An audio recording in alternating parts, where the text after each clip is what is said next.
Hey everyone, you're welcome. You're welcome to another conversation today.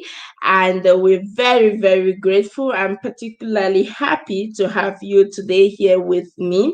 You're welcome, ladies and gentlemen, to another conversation. And this is a part three of our conversation, Can Africans, and I wrote in quote, Can Africans, Christians, overcome poverty mentality. And today, I also emphasized on the fact that you cannot grow more than your personal philosophy or again, your beliefs. I encourage you to stay tuned for the conversation and invite your friends, invite your brothers, invite your sisters, and let's have this conversation rolling today.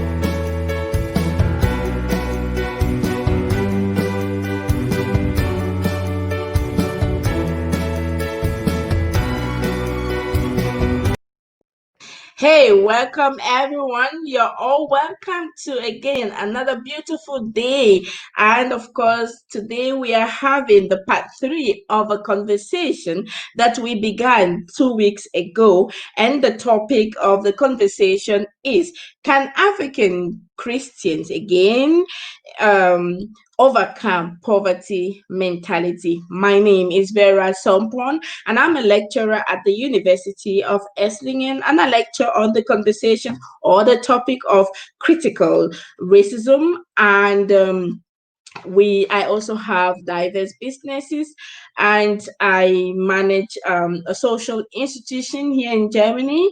And of course, I'm going to be talking today on my lifestyle, the things that I've experienced, I want to share with you today. And I want you to just be a student. There is a difference between being a student and being a follower. I do not want you to be a follower. I want you to be a student, because being a student gives you the ability to be able to process the information or again your experiences, and then you take your own stand and your own decision based on your own personal philosophy. Now, and the last discussion, someone asked me, do you mean that we should not have role models? Of course, yes, we should have role models, we should have teachers, but it doesn't mean that we follow the teachers. A plus A, B plus B, 1 plus 1. Because the experiences I have made, you have not met them. I have gone through maybe 2 times giving birth to dead children. You have not met those experiences, and if you've not met those experiences, when I will be teaching on how to go about with dead children or families of disease, you will not be able to comprehend it. So that's why I encourage everyone to be a student. And then, since we are talking about Christians, we want to remember that Apostle Paul also told Timothy to study. Not only to study, why should he study? So he can approve, he can be shaken, check if he's really a workman. And that's my challenge with many of us Christians, because we do not study, we want to follow. And because we have been following, we have seen diverse things going on, and we have stayed in the position of mediocrity or again destructive positions that has not helped the kingdom of God. Today, we're going to be dealing exactly with the aspect of philosophy, and we're going to be reminding ourselves on the conversation of the past 2 weeks. We're going to remind ourselves again of the word poverty, because I came up also with the definition. We're going to define what it means, personal philosophy and beliefs. Then, of course, we're going to see how your personal beliefs affect your mind. And of course, I'm going to give you some tools, some active tools that you can use of course, to overcome your mindset. And usually at the end, I really love when you're taking home a message back, and I love when you're very active. Hey, I don't want to talk alone. I will be giving maybe the information, but I really, really appreciate if you share your point of view. I really appreciate if you're interactive. I really appreciate all your questions. So I'm grateful that you're here. I'm seeing you all already. Thank you very much for giving me the gift of your time. And be sure I take it very serious. I really, really appreciate you, and I appreciate the gift you're giving to me. Share the link with your friends and brothers as we continue the conversation. Let's go now to the first part of it, a review of what we had discussed the previous sessions. And the previous sessions, we said that we defined poverty, and I'm going to define again the word poverty. I defined poverty like this: it is the lack of creativity. And I say insist on the word creativity. I want to take an example. Let's say A is having the ability within him or within her to write books, and B has the ability, the gift within her, within him, to talk to people. When she talks to people, or when he talks to people, they just feel comfortable, they just feel healed. And C is having the ability to sew and to have beautiful designs. Now, these are three different people. They have three different gifts, and they're gifted in different atmospheres, different areas. Go back again to what poverty. Poverty means that these people got these different gifts, but they didn't have the ability, the creativity within them to be able to produce in that sphere of influence. So let's take the guy with the book. He was supposed to, or she is supposed to write those books, produce those books, so that when you and me we read those books, they transform us, they help us. Maybe it was going to be a book in self-development. He doesn't write it. She doesn't write it. Why? She is afraid because she thinks maybe it's not good enough. Maybe better people wrote before me. And she thinks, oh no, I prefer to go and sell shoes. Yeah, yes. Now, she leaves the ability of writing because of the fear and the insecurity that people may not buy it. Maybe it's not really the thing. Well, there are many books out there, and she starts selling shoes. Now, remember, she's now selling shoes, or he's now selling shoes, not because that was where he's gifted or she's gifted, right? And therefore, what happened is he or she will stay there forever mediocre, will never really improve, because all that he or she is desiring is the money to pay the bills. Now, the other lady or the other man decides to write that book, write the book, and sell the book. The first year, he doesn't make any big sales, or she doesn't make big sales. The second year, but she persists and keep doing it. Now she multiplies the book. Maybe she sold the book in Germany. Now she looks for another space, like say Cameroon, and goes to sell in Cameroon. Remember, you're not only creative, but you produce. She has produced a book. Now she's now multiplying that book. The first production will not bring you much, but the multiplication. So now she multiplies the book, and then she takes to replenish it in other cities and in other countries. What happened is the people in Germany may not buy, but the people in Cameroon may buy, or the people in Nigeria may buy, or the people in Uganda may buy, whatever. Now, what has happened? Let's go back to the definition. It's a lack of creativity to produce what? That gift that God gave you. If you're not able to produce it, you can't make any influence. Now you produce that gift, the next step is you multiply. When you multiply, the other step is you replenish. So these steps, you must follow them so that you can be successful and so that you can be financially stable. That was on financial stability. I hope we got something from there. So the lady now with she forgot creating her book or producing her book. She decided to go sell shoes. I don't mean that selling shoes is a bad business, no, but I just want us to realize that you can be in a wrong environment, and that's why you're not going to prosper. That's why you're going to stay mediocre, and you will be contented with mediocrity.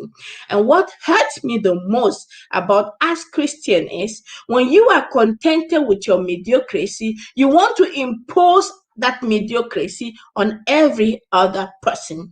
And that is where I come in and say, no, we should not impose our mediocrity, our conformation with other people. If you choose to be conformed, if you choose to be contented, if you choose that on the day that your grave and the grave should rejoice with your gifts and your talent, not everyone is ready. And I'm sure that a few are not willing to be contented with the mindset that most of us are having.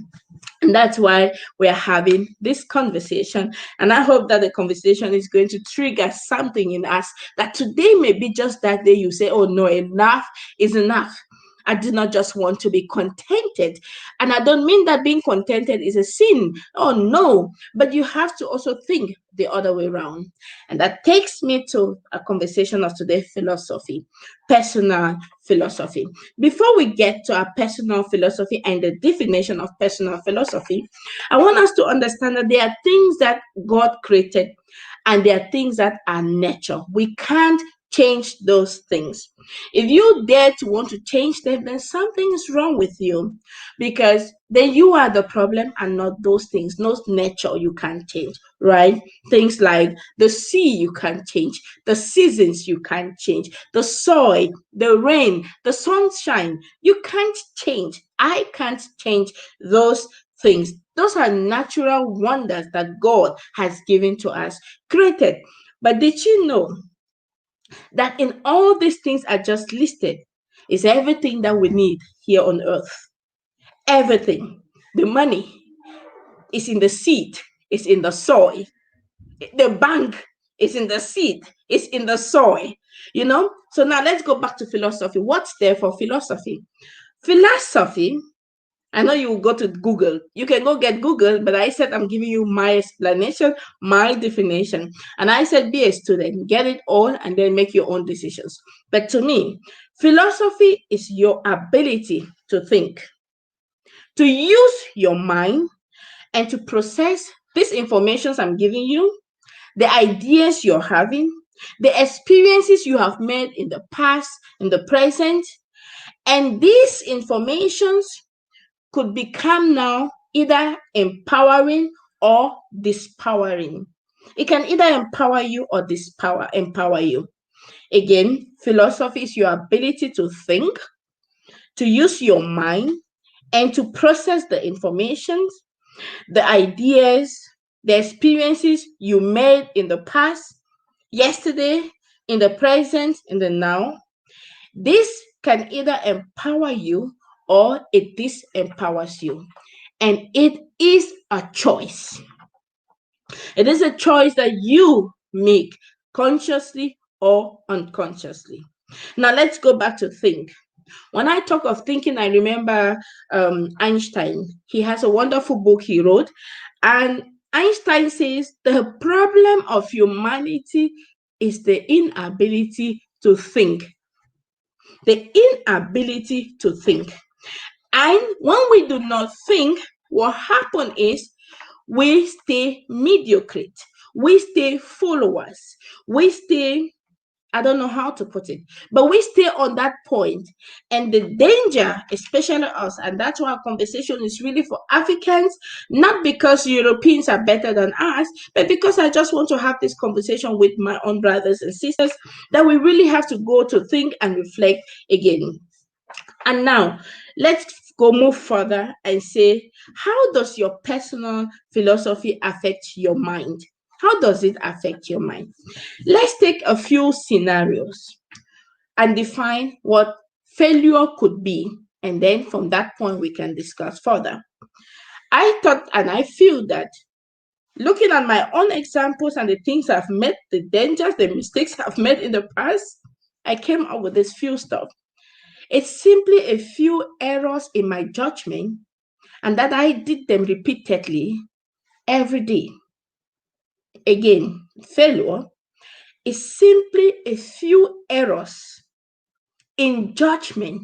Where does judgment come from? From our thinking pattern, from our ideas, from the mind, right? So a simple, small few errors I make, you make in your judgment, and we do that today, tomorrow, repeatedly, every day. I mean, after 1 year, you stay on the same spot. After 2 years, you'll be on the same spot. After 3 years, the same. After 4 years, the same. And after 6 years, the same. And what happens is we conclude that that is life. That's why I encourage everyone to be a student and not by all means a follower. Let's take someone who has been a minister of the gospel for years and has been preaching the gospel, which is a wonderful gospel, the gospel of salvation, of deliverance, of holiness, purity. And this person has touched one area of their lives, the area of spirituality, but have forgotten to touch the area of finance, have forgot to touch the area of character, have forgot to touch the area of health, have forgot to touch the area of relationship, then I conclude it's an error in conception. Simple. The good, we need a balanced information. We need a balance. It means that the people that are touching in the spiritual should be able, because they're having the gifts, to go deep, to reflect and touch all the other areas. By the way, life is in duality. Life comes doubled, right? Many of us know the song, life na double, na double. So it's in duality, life, right? So if life is in duality, it means from inner and then we have outer. We have the physical and the spiritual. Now, nothing becomes in the physical without having manifested in the spiritual. If you are really that spiritual, you know the source of your life, you know your existence and the purpose for which you are created. How come you only believe on one path? Only one path is correct. I'm not judging nobody. I'm only asking questions so that we all together reflect where the challenge is. And then you go back to realize also, like Einstein, that our entire problem comes back from the fact that we do not think. And that's why at the end of our conversation today, I'm going to give you 6 questions, active questions that you should be asking yourself daily that could help you so that you can get out of that aspect of mediocrity where you are. Another challenge, because we did not think, and that affects the philosophy of our lives, which also affect us at the end of the day, is that we criticize the only things that we have that was supposed to be our blessing, right? Now let's go back again. There was a man that was interviewed some years back, and at the age of 25, he wasn't really doing well financially and health wise. And he met a mentor, a teacher. That teacher asked him one question. His name is Jim Rohn. You can also Google about him. And Jim, they asked him the question, Jim, what has become of you? At the age of 25, you are this broke. What happened? And this was his answer. He blamed everything he ever had. And his teacher told him, do me a favor and show me your goals. And he asked the teacher, do I have any goal? Do I need to have any goals? The teacher said, yes, I want to see your goals. And in a sheet of paper, write me what happened up to now. Why you have not attained the heights you want to attain, be it spiritually, financially, all round. What happened? And therefore, Jim took the example, the paper, the assignment, went home. I'm giving you this assignment to think about your own life now.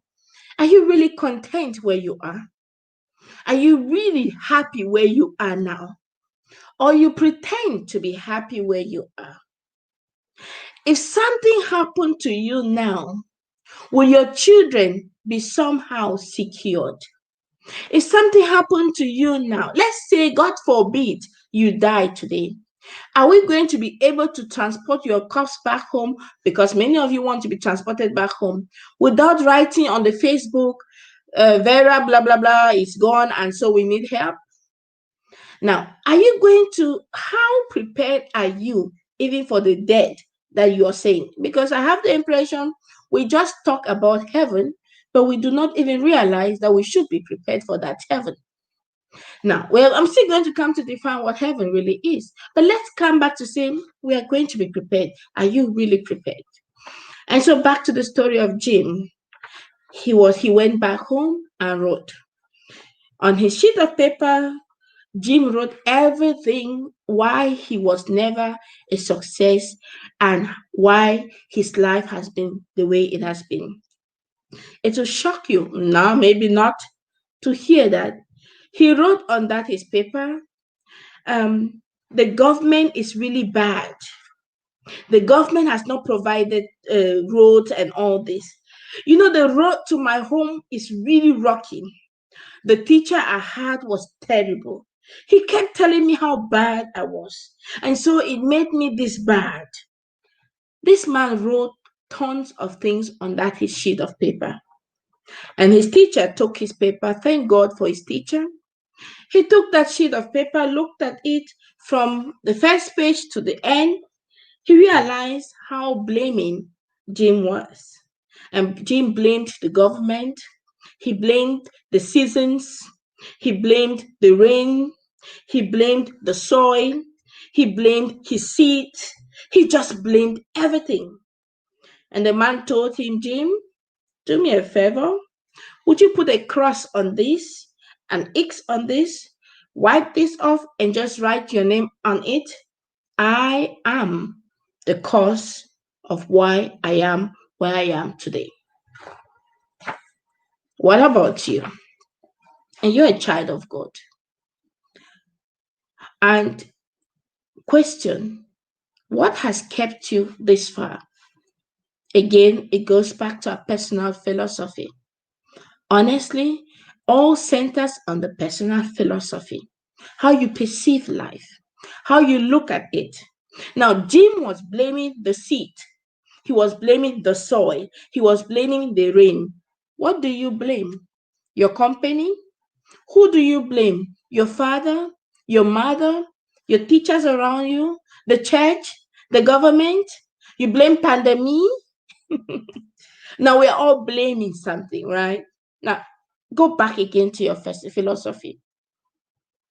What if you decided not to blame it? Because those are the only things you have.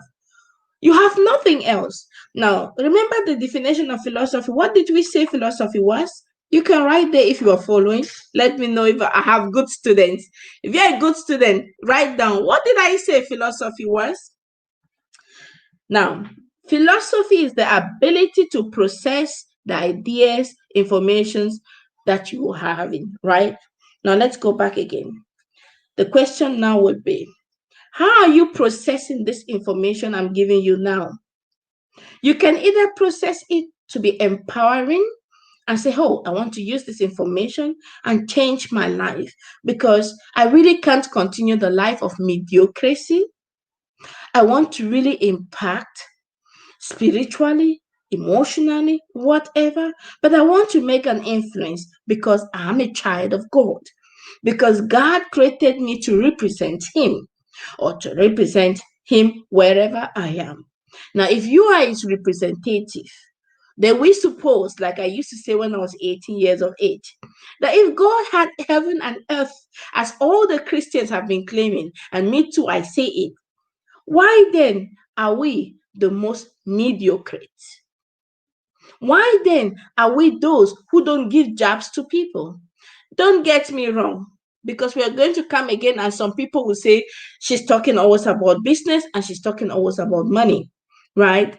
But to be honest, the question is, can we change our pattern of thinking so that we can become empowering, or it can become empowering, so we can make the best out of it?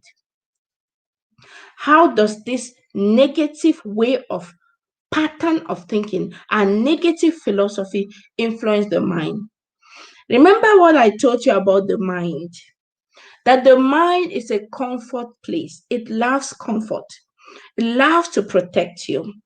And each time a new system is coming, a new belief is coming, you're trying to put in a new belief into your mind, it fights that belief system. It fights that new information. Why?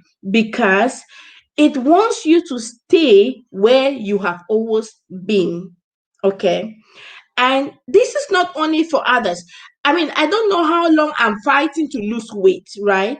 But each time I plan that I'm going to eat some good apples, so this is not the talk I'm talking is not only for you. I mean, in the area of the weight, I think about it all the time, and I'm like, oh goodness, Vera, I have to eat some apples today. And just at the time I'm taking the apple, it's like if I just saw a beef there, and the beef just attracts me. Now what happens is I have to trick my mind and say, Vera, stop. Now apple is good, right? So this is how we have to trick the mind as well. Now back to being, and for Christians, how do we really have to do this so that we can be able to be empowering, so that we can be able to live much better lives? I brought some examples with me. I watched a video a few days back, and I felt to myself, these are very disempowering thoughts again. And it's reproducing what we really want to start fighting against. Now, I'm not standing here as a minister of the gospel by all means. I'm standing as a teacher of God. Like I said, I'm a child of God. I represent God everywhere I go. So, but I want to see it not in the light of any religious background, but in the light of simply the word of God and empowering. Now, let's take these few examples. You can write them. Example A. This is the statement she made. Be careful to be successful, because successful people may have it difficult to enter heaven, like Saul, like Solomon. These are the examples they're taking. And they take these examples also from the Bible. Pay attention. Now, this thought, what is the mistake in this pattern of thinking and the reproduction it manifesting? It tells the mind continuously, don't be successful. Stay mediocre. Stay where you are. Because when you stay where you are sure to enter the kingdom of heaven. Now, the problem with this thought is that even the poor people go to hell.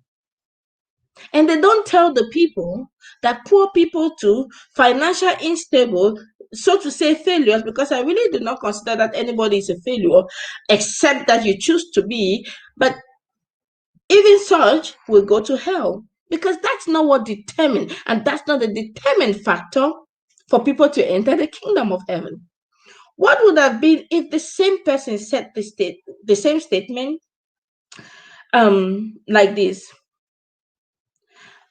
Now, you can use what you have to influence the world. Use what you have to bless the people. Use what you have to show the goodness of God and show forth the praise of God. How would that have sounded? Your mind would have said, have dominion, expand, and have influence so that you can help more people with the gift of God. Your mind will say and will get this information, oh, You're a child of God, created for dominion, for greatness, because that's a very purposeful God, that we should be successful, we should be great, we have dominion in our spheres of influence, right? In our gifting, not dominion over human beings. No, no, no. In your gifting, have dominion in your gifting. But the problem is many Christians don't even know their gifts. And that's where we have trouble. That's why we start defining success by seeing only money. But of course, if you're successful all around, perfect, and you have the money, beautiful. Now, when you tell someone, have dominion in your spheres of influence, expand, multiply your influence for the glory of your Father that is in heaven. It resounds different in the mind. The mind takes it like it is a duty, my responsibility to become this. But the same statement, you tell that person, be careful because successful people may not enter the kingdom of God. And you back that up with two examples in the Bible, Saul and Solomon. Excuse me? These are the information that we have reproduced over the years, and we have given that to children of the kingdom years after years. No wonder we have people in the kingdom of God that are beggars, and it should not have been the case. We have people in the kingdom of God that kings have become slaves, and slaves have become kings over kings. What a miserable life can that be? And we take that for granted, so that we don't even think, like Einstein says, but what has gone wrong somewhere? And again, it goes back to our belief systems. You are maybe in a religious sector, in a group, in a church, whatever, and you are following a particular leader. Remember, I said following is a problem. You can study a particular leader, you can learn from them, but following them to do by all means what they are doing usually can be very detrimental. It can be helpful if they are standing on the path of abundance, of greatness, of influence, to make you see God in His almighty. But the moment the person makes you see God as Africans will see God, make you see God geographically, make you see God at a regional level, then something is wrong somewhere. And then it takes people to really start thinking, because on that day, your God will not say, why did you not do this? And you say, because Pastor A and B and C said this, that, and that. He will say, but I gave you the manual book. What did you do with the manual book? Caution. These very people that you are following and not asking questions are some of them also speaking from their personal experiences and not directly from the word of God. And most of these people also interpret the word of God according to their encounter with God at a specific time and season. Now, if somebody encountered God at a specific time and season, and that was not the specific time and season you encountered that God, then something can be mixed up somewhere if we are not careful.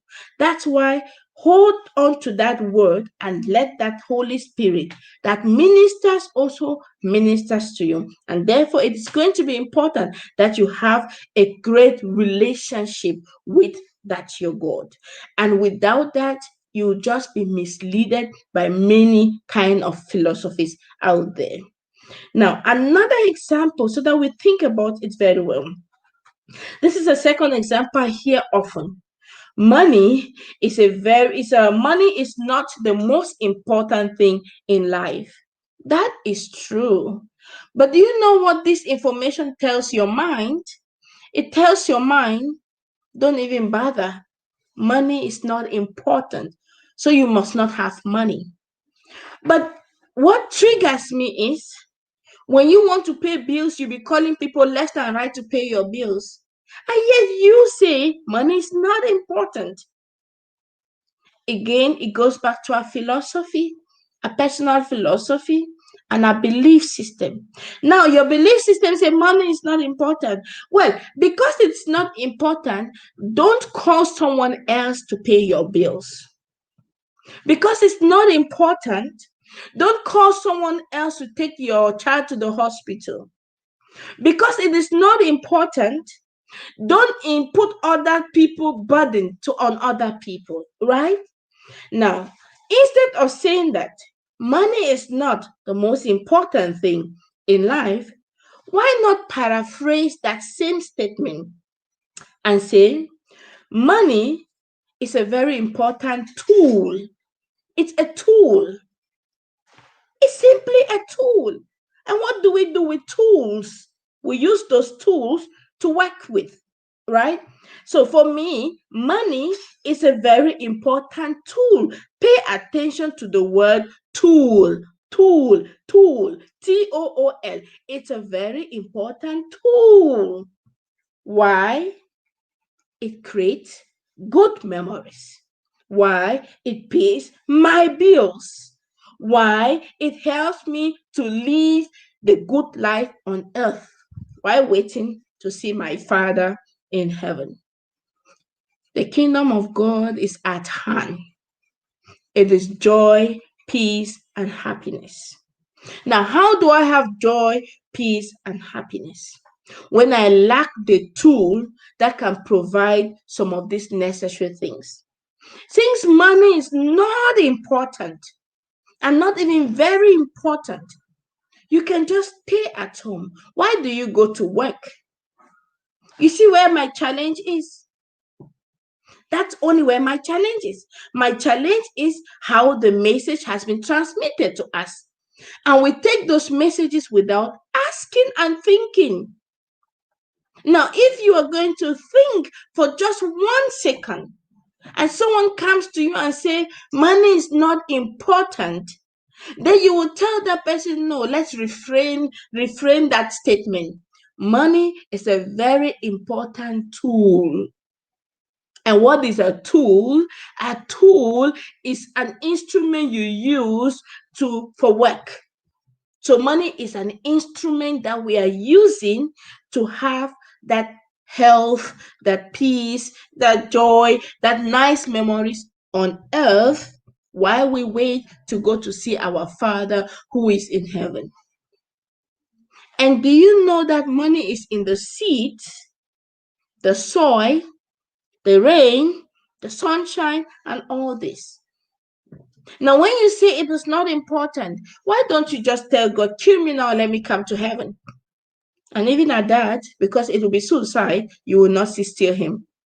I just want us to really reflect on our philosophies of life and the beliefs that we have acquired in the years past. And think if it's at all empowering. I don't want to talk of logic, but I say empowering.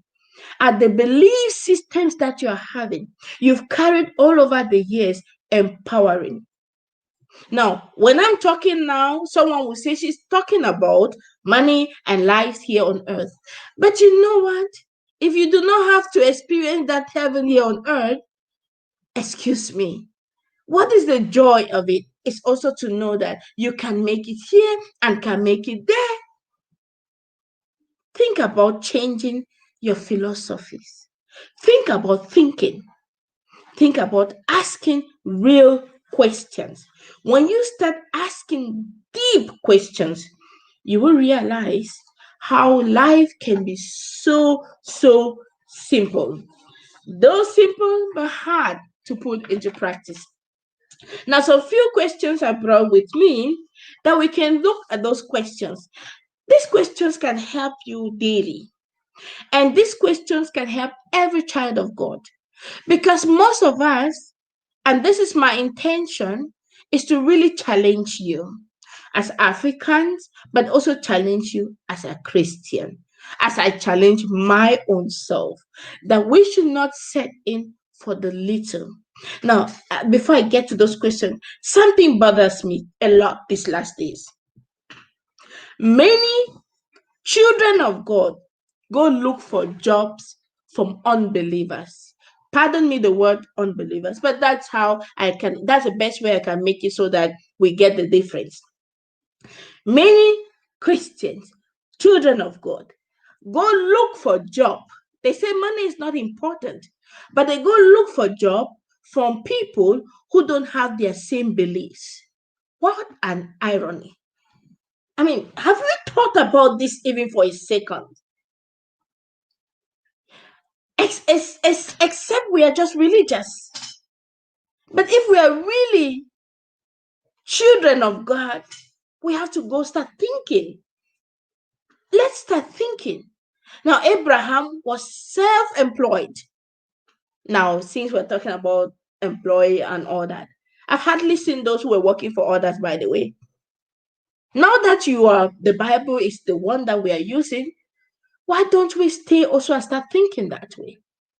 How do you think that we can transform Africa if we keep depending on other people? If we keep depending on Europe for money, we depend on the government for schools, we depend on every other person, but not only on us. We put all the blames on other people, but we take that responsibility from us. And this is not supposed to be the case of a Christian. You and I, who called ourselves Christians, and to it, African Christians, were supposed to be the changers, the revolutionaries, those who will bring the change in the continent. Not in your country, not in your village, not in your religious sector, but in the continent. How would you bring that? If you think that being successful can make you go to hell, you will not. What you will do is you will say, no, let me go work for A. A will even tell me, tomorrow on Sundays, you don't have to go to church. On Saturdays, it's a Sabbath day. For those who are Sabbath on Saturdays, you will not go to church. And you call your leader and you call God and say, oh God, I really wanted to go to church, but my boss said that I should not come to church. And God is looking and saying, what? I actually made you the one to rule. I actually made you the one to have dominion. But your belief system pulls you down. Your belief system limits you that you can't see beyond. Your belief systems destroy the power and the work of God in your life. And the worst is you push your limiting belief system on other people so that they will tell a child of God, you can't be a lawyer, you can't be a politician. The same belief system. What if we said you can be a lawyer for the glory of God? What if you said you can be a politician and influence that area with the glory of God? Would that not be different?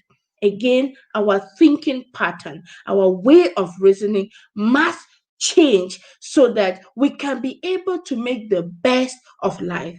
What if we said, instead of complaining, the weather is cold, the season is this, what if we said, that's all I've got to work with, and prepare towards that? This is the message we should give our students. This is a message we should give those listening to us, that prepare for each season.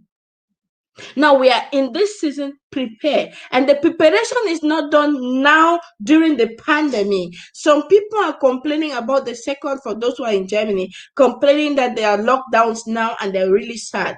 And I'm asking, didn't you know that there was going to be a second lockdown? Every indicators around showed that there was going to be a second lockdown, except you did not want to see it. And except you choose to close your eyes on that. And therefore, the same thing happens. Now you are complaining. Therefore, we have to be prepared for every season. When do we prepare? For the summertime, for those who are in Germany. You prepare during the autumn, how do we call that, right? When do we prepare? For the winter time. Do you prepare in winter? Is that when you buy your jackets and all your stuff and all that? No, most people prepare already during the summer, even for the winter. Now, if you're going to prepare when these things are really amazing. When do you prepare for the summertime when you have to harvest food? Is that during the summertime that you go to plant the seed? No, it will not work. And therefore, we have to start teaching our students prepare for the harvest time. And the harvest time, you don't prepare during the summer. You prepare long time before. You make the ground, you arrange the ground, and you put the seed. And then you start putting water. During the summertime, you're just harvesting the fruit. You're not preparing again in summer. You're now harvesting.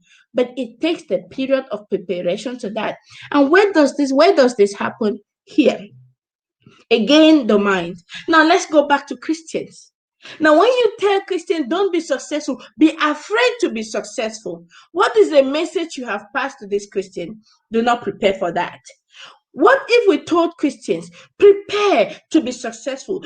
Pray for the foundation to carry your success. I remember this was my prayer, myself and my husband, many years back. God, prepare the foundation because we too were afraid. We are afraid of many things. Can we carry what will happen? What is happening? And we prayed, God, I can't forget the night vigils we made. And so, God, prepare a foundation to be able to carry whatever blessings because we were preparing also for blessings. Now you do not prepare.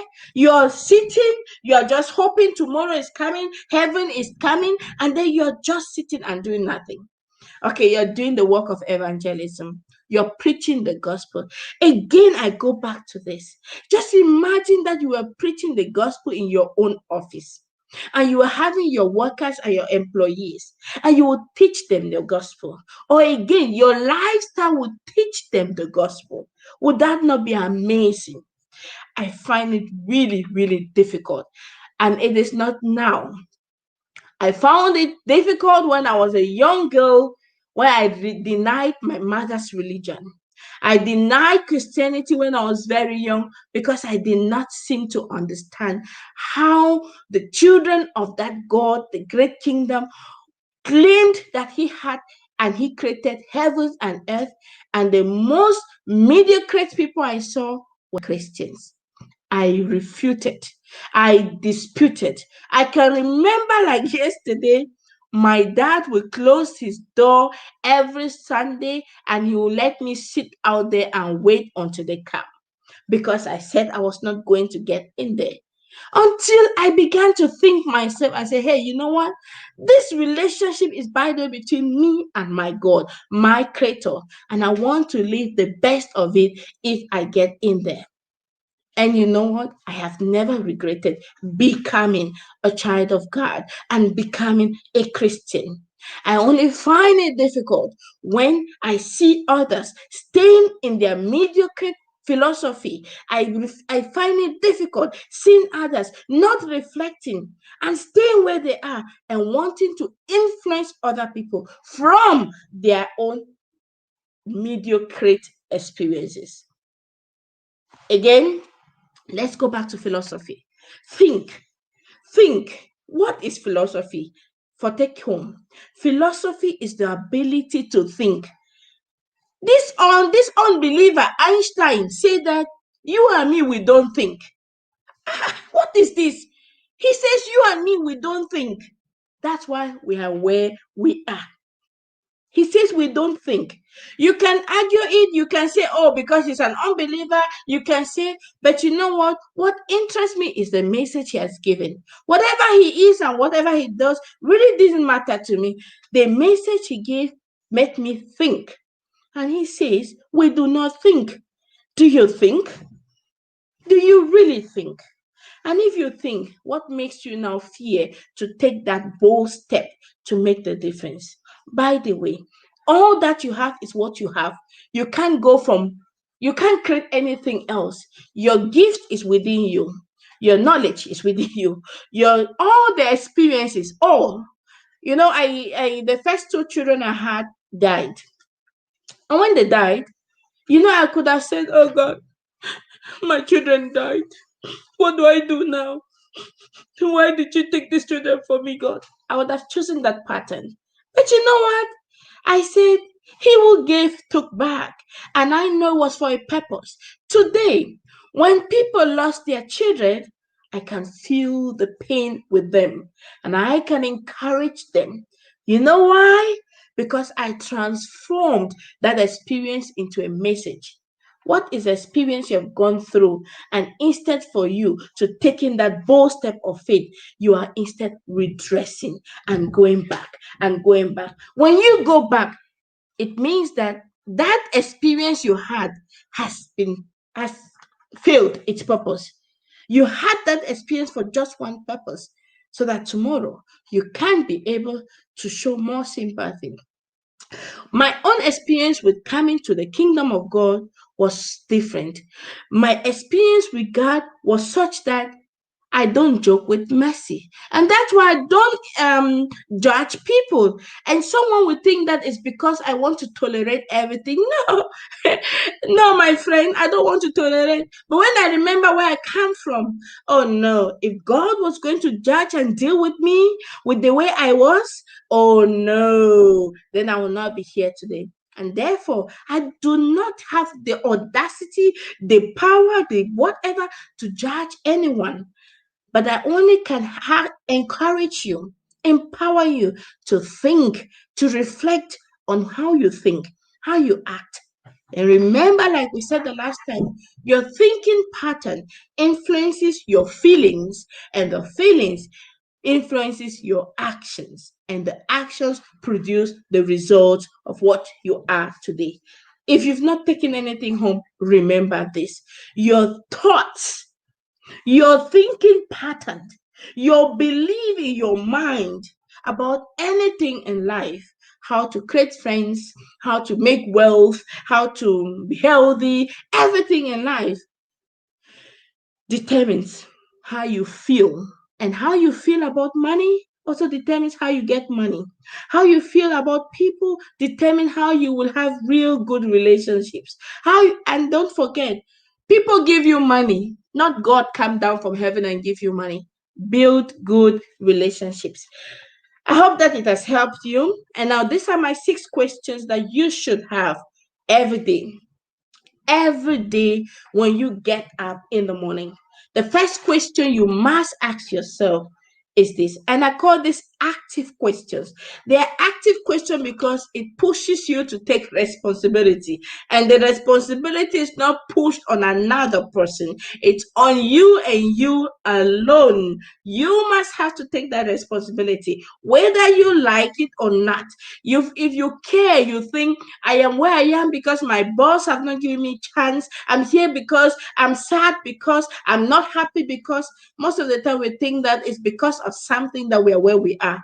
But today I tell you, it's because of you, because of your philosophy, because of your thinking pattern. And if there should be anything to change, it is you yourself, and it starts with your thinking pattern, it starts with your personal philosophy, it starts with the way you think and the way you process ideas, information, and experiences. Now, these are the 6 questions you want to write them down. The first question you must ask every day when you get up is, did I do my best to set clear goals for my life?